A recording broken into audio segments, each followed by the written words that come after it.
Tinglovchilar, demak, bugungi mavzumiz yana semasiologiya fani yuzasidan bo'lib o'tadi.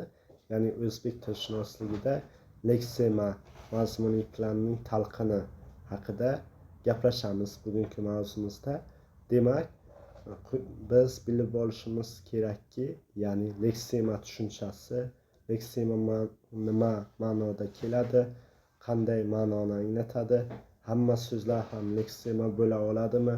Shunaqa savollarga javob berishimiz lozim sanaladi.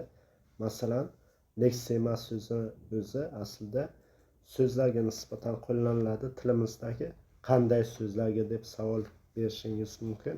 Ya'ni atoqli, ya'ni lug'aviy ma'nodagi barcha so'zlarga nisbatan biz leksema tushunchasini atar ekanmiz. Demak, leksema hamma so'zlar ham leksema bo'la olmaydi, chunki tilimizdagi barcha so'zlar lug'aviy ma'noga ega emas. Ya'ni lug'aviy ma'noga ega bo'lmagan so'zlar ham bor. Masalan, bularga olmoshlar, atoqli otlar, yordamchi so'z to'qimlari, oraliqdagi so'zlar, modal so'zlar, undov so'zlar, shular kabi so'zlar leksema bo'la olmas ekan.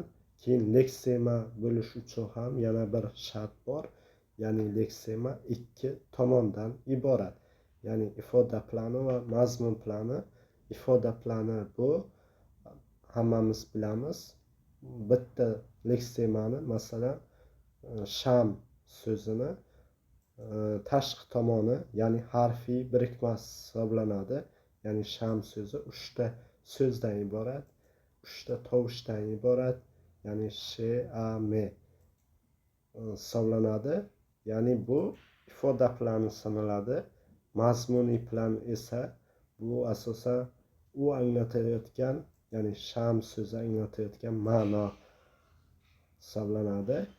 Ya'ni biz bugungi mavzumizda mazmuniy plan haqida ko'proq o'rganar ekanmiz.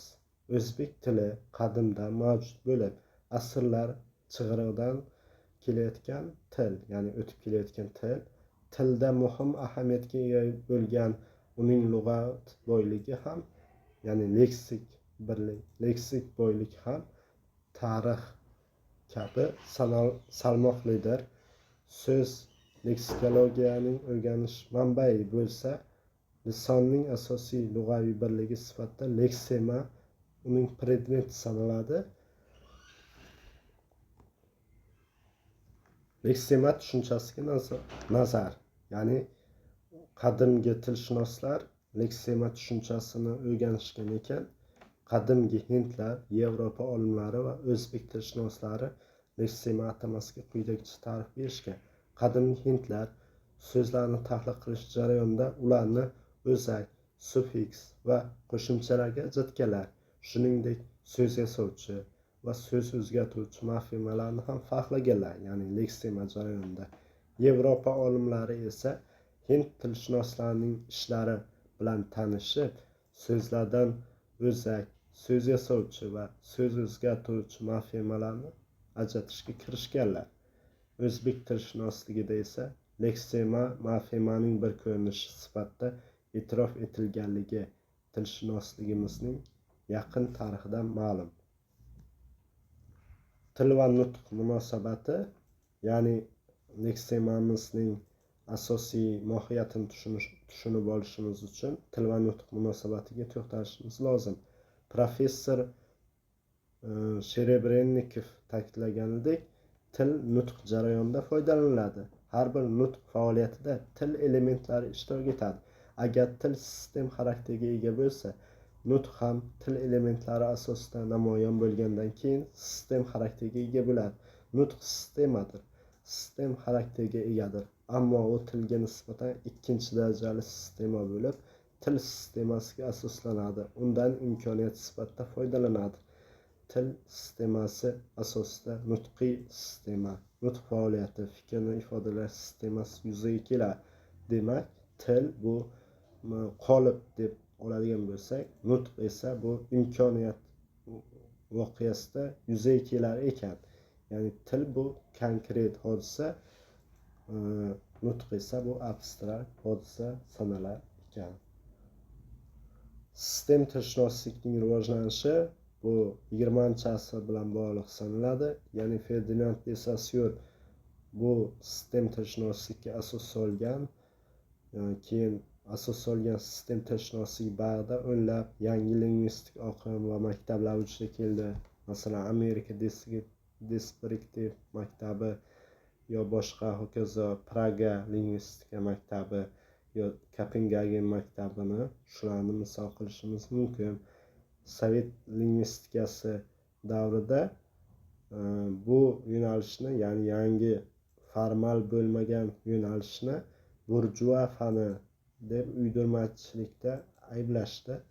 60-yillarda kibernetika, genetika, mantiq kabi IT fanlari, ya'ni ilm fanlari yuksala boshlagan ayni bir paytda mana shu fanlar qatori sistem tilshunoslik ham oqlandi va shundan keyin tilshunoslarimiz sistem tilshunoslikni tan oldilar. O'zak va morfema tushunchasi. O'zak va morfema turkiy tillar uchun bir-birini qoplovchi ma'nodosh tushuncha emas.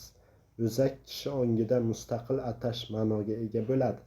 Morfema esa nisbiy ma'noviy mustaqillikka ega bo'lib, biror o'zakka bog'lanmasdan mustaqil ma'no kasb eta olmaydi. Masalan, arabcha ktb, qr o'zaklarini qo'shish va u bilan aloqador til unsuri ekanligini, ammo mustaqil qo'llana olmaslik xususiyatini aytish mumkin.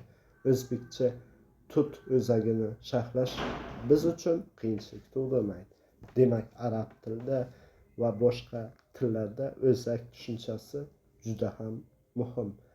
Ya'ni agar biz unli harflarni qo'yib aytmasak, boshqa tushunchalarni ifodalab qo'yishi mumkin ekan. Leksema va so'z. Lisoniy birlik hisoblanadi. Leksema uning nutqiy voqealanishi nutqiy birlik sanaladi. Leksema barcha lisoniy birliklarga xos bo'lgan tayyorlik, umumiylik, majburiylik kabi xossaga ega bo'ladi. So'z nutqiy birliklarning tayyor emaslik, individuallik, ixtiyoriylik belgilariga ega. Leksemaning tayyor yoki tayyor emasligini uning nutqimizda namoyon bo'lishi uchun har doim tayyor turishdan bilishimiz mumkin. Leksemaning mohiyati shu: uy, ruchka, daftar kabi leksemalarni borliqdagi biror narsa, predmet kabilarni ifodalovchi ongdagi tushunchaning in'ikosi sifatidagi ma'noli bir tayyor holda turadi.